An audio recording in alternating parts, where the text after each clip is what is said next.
उस जनादेश का हमारी सरकार सही आदर नहीं कर पाई। कुछ चुनिंदा लोगों के साथ पूरे 5 वर्ष तक काम करती रही, जो एक खींचातानी का माहौल रहा, जिसने कोरबा को डुबाने में पूरी भूमिका अदा की। इन्हें करोड़ों रुपए धन अर्जित किया। यहाँ गैर प्रांतीय गुंडों को लाके बसाया गया। देखिए, पिछले 2018 के चुनाव में पार्टी ने जिस तरीके से चुनाव लड़ा, हम लोग विपक्ष में थे, उस प्रकार से इस बार के चुनाव में देखने को नहीं मिला। पहली चीज़, जबकि हमारी सरकार थी, और पिछली बार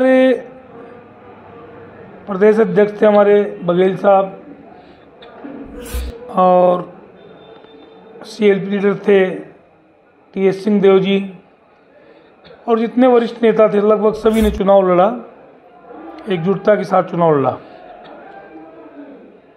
अभी का जो चुनाव था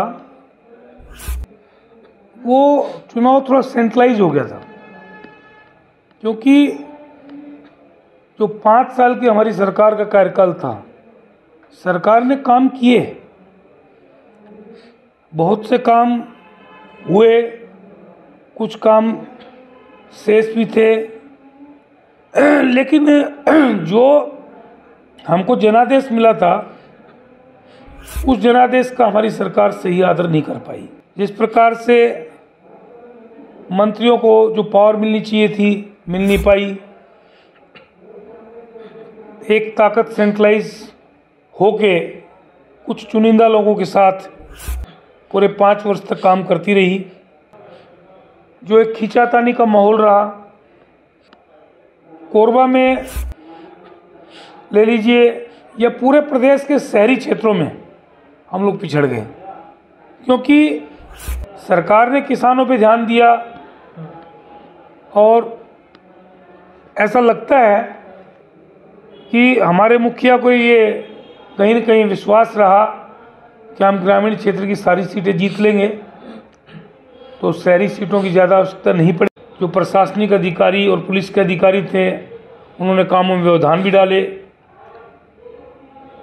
सरकार से जो काम नहीं हुआ, हमने उपक्रमों के माध्यम से भी पैसा स्वीकृत कराया, उसमें रोड का काम भी शुरू हुआ, लेकिन उसी कलेक्टर ने उस पैसा को, काम को रोक के और भुगतान को रोक के और उसको काम को बाधित किया। इसके साथ साथ कुछ ऐसे छांट के पुलिस अधीक्षक और जिला कलेक्टर पदस्थ किए गए। एक पुलिस अधीक्षक अभिषेक मीणा, जिसने कोरबा को डुबाने में पूरी भूमिका अदा की। इसके बाद रायगढ़ के कलेक्टर बनाए गए, तो रायगढ़ का क्या हाल हुआ उसको देख लीजिए। SP बनाए गए। उसी प्रकार रानू साहू, जो भ्रष्टाचार के मामले में जेल में है, उसने कोरबा को किस प्रकार से बर्बाद किया, किस प्रकार से कामों को बाधित किया। भोजराम पटेल एक SP आए, उसको एक सिपाही ही चलाते रहा, उस सिपाही ने करोड़ों रुपए धन अर्जित किया, अवैध सारे धंधे कोरबा में चालू करवाए। फिर एक आपके उदय किरण SP आए, उसने तो सारे रिकॉर्ड तोड़ दिए। जो कोयला, कबाड़ और डीजल चोरी के जो धंधे थे, उनको और ज़्यादा बढ़ावा दिया। यहाँ गैर प्रांतीय गुंडों को लाके बसाया गया। इन लोगों ने पूरे कोरबा के माहौल को पूरे 4.5 साल तक बिगाड़ दिया। यहाँ पे सरकार की इतनी इनकम्बेंसी पैदा की, और इस प्रकार के सुनियोजित ढंग से षड्यंत्र के अपराध करवाए, जिससे सरकार की छवि खराब हुई, और उस सब का खामियाजा हम लोगों को भुगतना